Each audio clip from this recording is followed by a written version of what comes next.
আসসালামু আলাইকুম। আজকের খবর থেকে চিফ রিপোর্টার বাজিদ বোস্তামি বলছিলাম, রাজশাহী বিভাগ, আমার অফিস।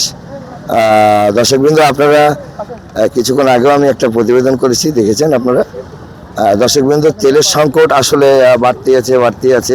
কিছু কিছু পাম্প আমরা আজ থেকে প্রায় 6-7 দিন আগেই দেখলাম দড়ি দিয়ে টাঙানো। এখন মনে হচ্ছে তাদের ব্র্যাকেট দেখে মনে হচ্ছে যে অনির্দিষ্টকালের জন্য পাম্প বন্ধ। আমরা তাদের প্রতিবেদন নিয়েছি, তারা একই কথা বলছে যে অদূর ভবিষ্যতে কিছু কিছু পেট্রোল পাম্প অনির্দিষ্টকালের জন্য বন্ধ হয়ে যাবে। তার কারণ হচ্ছে জনগণকে যখন আপনি প্রাধান্য বেশি দিবেন, সে অকারেন্স করবে বেশি। পুলিশকে প্রাধান্য দিবেন, পুলিশ অকারেন্স করবে বেশি।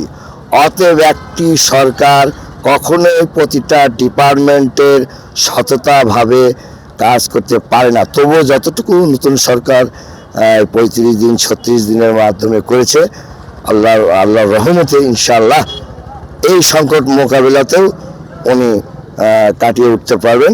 এটাই আমাদের আপনার ধারণা, এবং কিছু কিছু মানুষেরও এইটাই ধারণা। তো যাই হোক, দর্শকবৃন্দ, একটু কষ্ট হবে, এই কষ্টের ফল অবশ্যই আপনারা পাবেন। চিন্তা করেন না, তেল অবশ্যই পাবে। রাষ্ট্র যদি থাকে, তেল থাকবে, এটা বিশ্বাস রাখবেন। ধন্যবাদ। আজকের সংবাদ থেকে চিফ রিপোর্টার বাজিদ বোস্তামি বলছিলাম, আমবাড়ি পেট্রোল পাম্প, ফেন্সিং।